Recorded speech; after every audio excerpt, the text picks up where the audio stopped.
Parkinson's disease. Now, how do you treat that?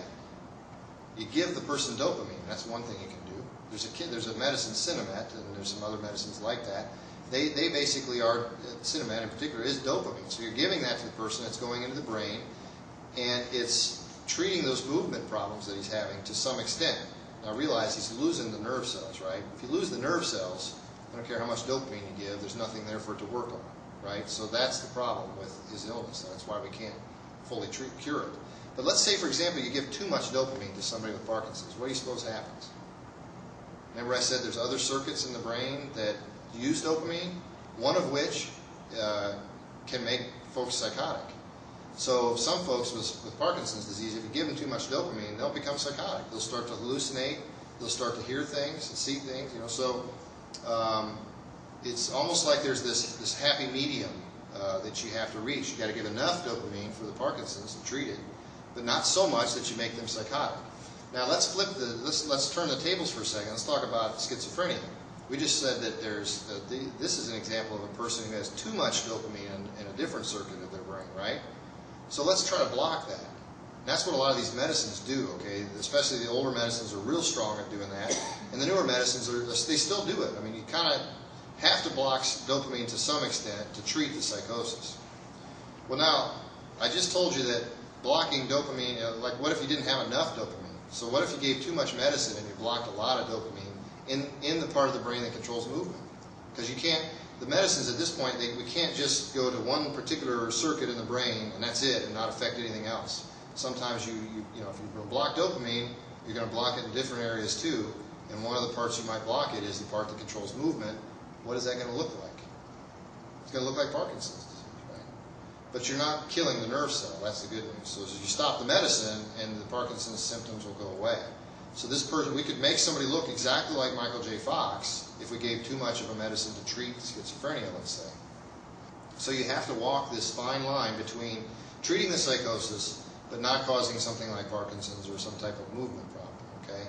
So keep in mind, if somebody's getting treatment for schizophrenia or some type of psychotic disorder with one of these types of medicines, and they start to look like they have Parkinson's disease, you got to make sure that it's not the medicine first. I've seen that in my practice quite a bit. I do a lot of geriatric psychiatry, and a lot of times there are medicines that the docs will give for, let's say they give them an antipsychotic medicine, something to treat psychosis, and then the person, because they're 65, 67, 70 years old, they start to have Parkinson's symptoms, and the doctor may say, geez, now they're developing Parkinson's disease.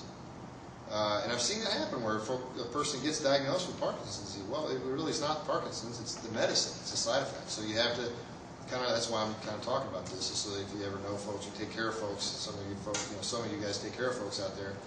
If they get started on antipsychotic medicine, then you got to make sure that that's not what's causing the Parkinson's disease. And those aren't the only types of medicines. There are some common medicines that we use for nausea that block dopamine in the brain. So has anybody ever heard of Phenergan or Compazine, Reglan? Have you heard of Reglan? Those medicines all block dopamine in the brain, and I've seen on more than one occasion where folks will get, usually it's older folks, you guys are mostly young out here, so you guys, if you were to take a little Compazine or Phenergan or something, most of you are not going to have any trouble at all, probably all of you, none of you will have any trouble. But let's say you're 80 years old and you took a little too much Compazine or something. That person might end up looking like they have Parkinson's disease or something like that. So I won't go into much more depth, I guess, about all the side effects and all the medicines and all that stuff. I need to leave it open for some questions. And I don't know if there are any questions or not. If not, I'm going to show you this website for this YouTube thing so that everybody can check that out if they want to. Because I cover so much in here, it's kind of hard to take it all in and remember it all that. So if you ever wanted to learn something about it, and these things, once they get on there, I assume they'll stay on there. I don't know if anybody will take it off. So I'll show you that. I don't remember if this is the right direction for this slash here, so if it's not, try it the other way. But it's just www.you2.com, and then a slash. It's a brain thing, with no spaces or any kind of punctuation.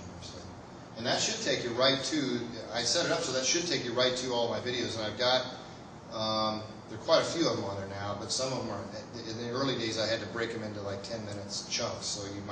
So bipolar disorder is like 6 parts, and dementia is, there's one on Alzheimer's disease and other types of dementia. It's like eight parts. You know, the later ones then are about a half an hour each, and this one will probably be. Any questions for me on any of this stuff? I have one. Yes. I have a family member that's experienced schizophrenic. And, Yes. And like you said, with the FBI and all that, do you just play along with that so you don't make them mad, or? Yeah, that's a great question. You know, I get that question a lot.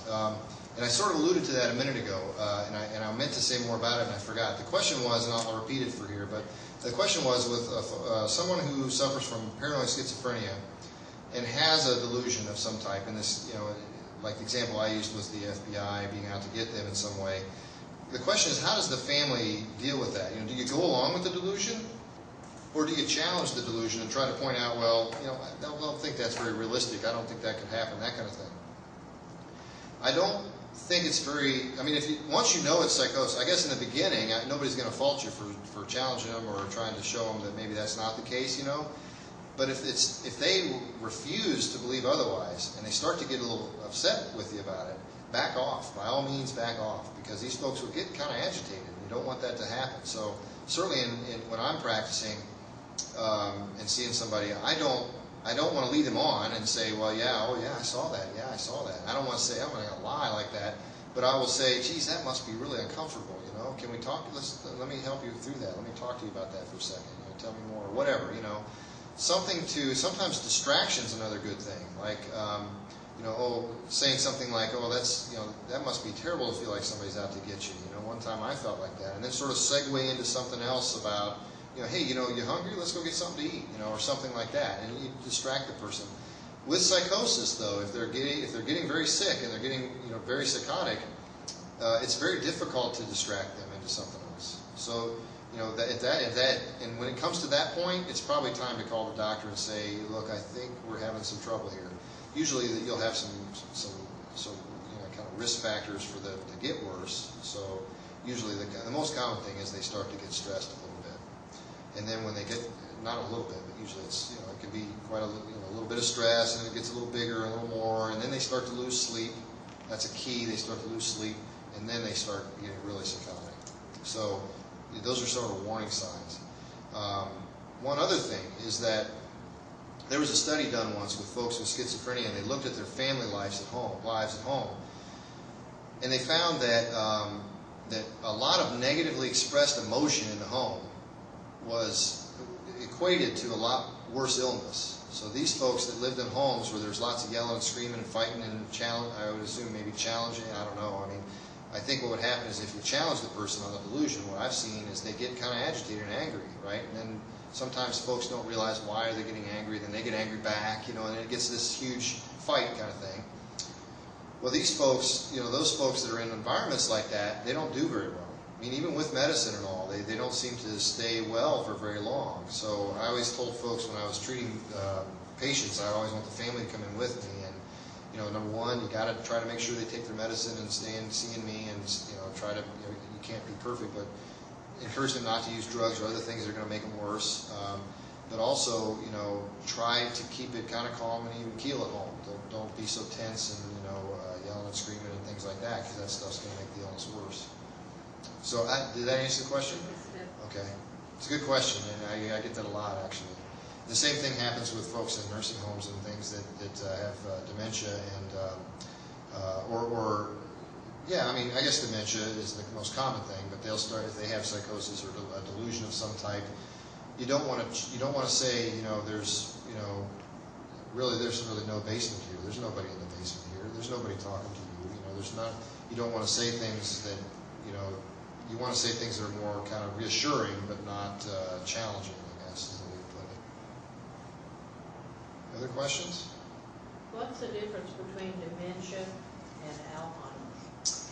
That's a great one. I get that one a lot. Dementia sort of is like a kind of a broad term. So there's dementia, and there's all kinds of dementias. There's Alzheimer's disease is one type. And then there's like Lewy body disease and vascular dementia. So there's different kinds of dementia. Dementia just sort of means the symptoms, like, and what it is, you know, it's memory problems, it's difficulty finding words, you know, it's the